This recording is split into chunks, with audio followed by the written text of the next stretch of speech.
புத்தாண்டு கொண்டாட்டத்திற்காக சென்னை பெசன்ட் நகர் எலியட்ஸ் கடற்கரை சாலையில் போக்குவரத்து மூடப்பட்டது.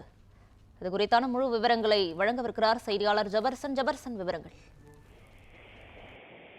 புத்தாண்டு கொண்டாட்டத்திற்காக சென்னையே தயாராகி வருகிறது. தற்போது அதன் ஒரு பகுதியாக பெசன்ட் நகர் கடற்கரை சாலை முழுமையாக தற்போது போக்குவரத்து தடை செய்யப்பட்டிருக்கிறது.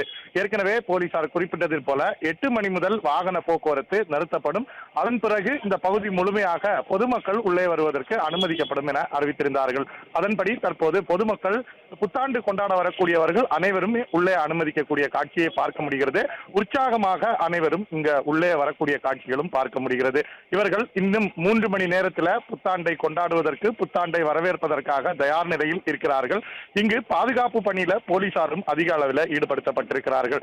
பெசன்ட் நகர் இந்த சாலையில், அதாவது இணைப்பு சாலை என்று கடற்கரை சாலை என்று சொல்லக்கூடிய பகுதியில பெசன்ட் நகர் தேவாலயத்திலிருந்து பெசன்ட் நகர் போலீஸ் பூத் என்று சொல்லக்கூடிய இந்த பகுதி முழுவதும் சுமார் 1 கிலோமீட்டர் தூரத்துல இந்த சாலை முழுமையாக போலீசாருடைய கட்டுப்பாட்டிற்குள் கொண்டு வரப்பட்டிருக்கிறது.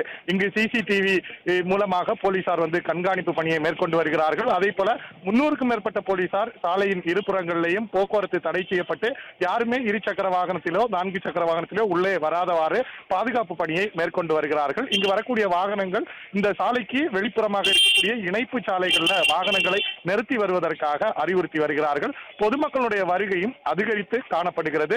இன்று பெசன்ட் நகரில் இருக்கக்கூடிய அந்த ஆலயத்தில் சரியாக 10:30 மணிக்கு சிறப்பு திருப்பலி ஆராதனையும் நடக்க இருக்கிறது. பிளே ஸ்டோர் மற்றும் ஆப் ஸ்டோரில் இருந்து பாலிமர் செயலியை QR கோடு மூலம் பதிவிறக்கம் செய்யுங்கள். செய்திகளை உடனுக்குடன் பெறுங்கள்.